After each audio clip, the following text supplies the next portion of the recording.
नमस्कार। आज की इस वीडियो में हम टाइप्स ऑफ ऑफेंसेस के ऊपर बात करेंगे।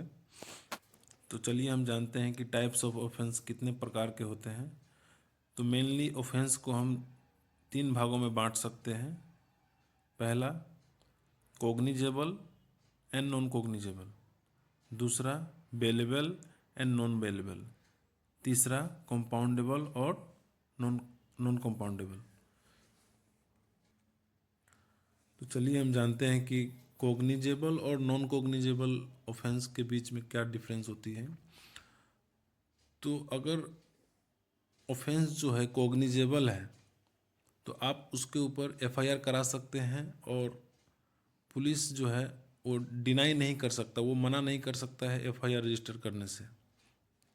और अगर ऑफेंस नॉन कोग्निजेबल है तो वो आप पुलिस को फोर्स नहीं कर सकते हैं एफआईआर रजिस्टर करने के ऊपर। किसी और वीडियो में हम इसके ऊपर डिटेल में चर्चा करेंगे। चलिए दूसरे टाइप्स के ऊपर हम बात करते हैं कि बेलेबल और नॉन बेलेबल ऑफेंस के बीच में क्या डिफरेंस होता है। तो बेलेबल ऑफेंस, अगर अगर कोई ऑफेंस बेलेबल नेचर का है तो उसके ऊपर जो एक्यूज पर्सन है वो थाना से ही बेल ले सकता है और पुलिस जो है उसे मना नहीं कर सकती है बेल देने से। जनरली बेलेबल केसेस में पुलिस अरेस्ट भी नहीं करती है। अगर बाई चांस कर भी लेती है तो आप थाना में जा कर के बेल के लिए अप्लाई कर सकते हैं और बेल ले सकते हैं। थाना वाला आसानी से बेल दे देंगे। उसके ऊपर आप एक सीओटी जो है, बेलर जिसको कहते हैं, वो चाहिए होगा। और या फिर उसके जगह पे अगर आपके पास बेलर नहीं है तो उसके जगह पे आप पैसा एज ए गारंटी रख सकते हैं। तीसरा टाइप्स है कंपाउंडेबल और नॉन कंपाउंडेबल।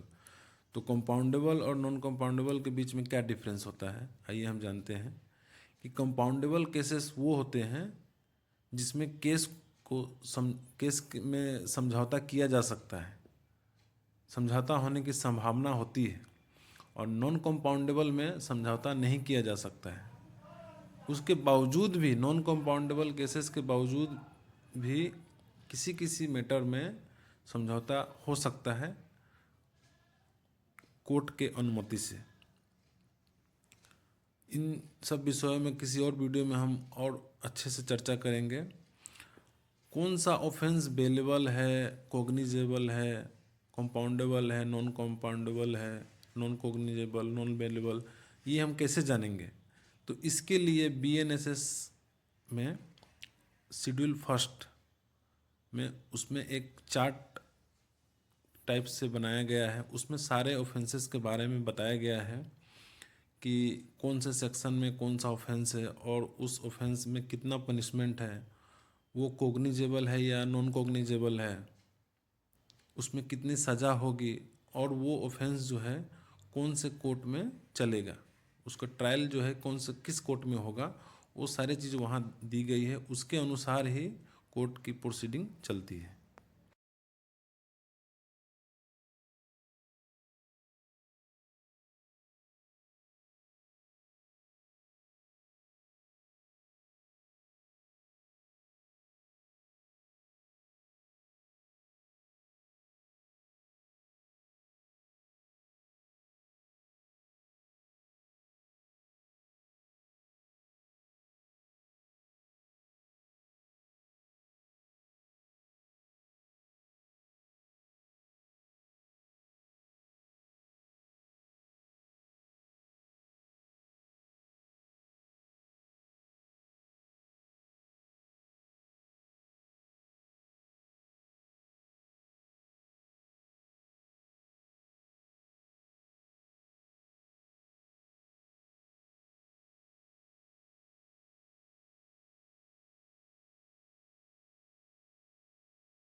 चलिए उदाहरण के तौर पे एक सेक्शन लेते हैं, सेक्शन 64(1) ऑफ बीएनएस, भारतीय न्याय संहिता। तो ये जो सेक्शन है रेप के ऊपर बात करता है।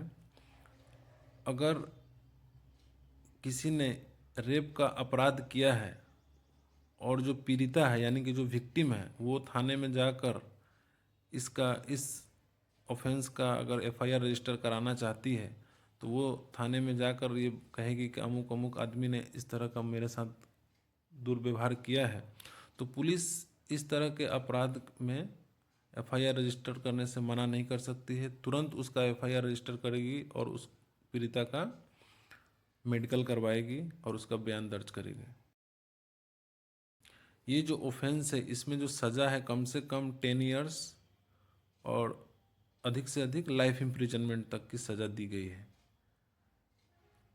और ये जो है कोग्निजेबल ऑफेंस है, यानी कि इसमें पुलिस को एफआईआर रजिस्टर करना कंपलसरी है।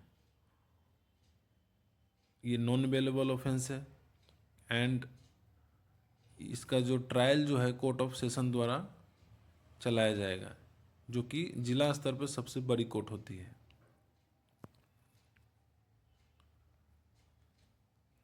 जनरली हम देखते हैं कि किसी अपराध का जिसमें मैक्सिमम सज़ा 7 साल या उससे कम होती है तो उसमें आसानी से बेल मिल जाती है, अगर उसका कोई प्रायर क्रिमिनल एंटीसीडेंट यानी कि अगर पहले से उसके ऊपर कोई केस नहीं चल रहा है या उसका क्रिमिनल बैकग्राउंड नहीं है और कोई उसने कुछ ऐसा अपराध किया है जिसकी मैक्सिमम सज़ा 7 साल है, तो उस तरह के केसेस में बेल आसानी से मिल जाती है।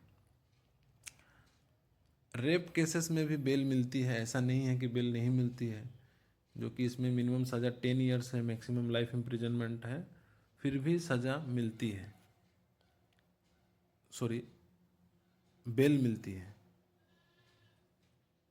धन्यवाद। इस वीडियो में इतना ही, मिलते हैं किसी और वीडियो में।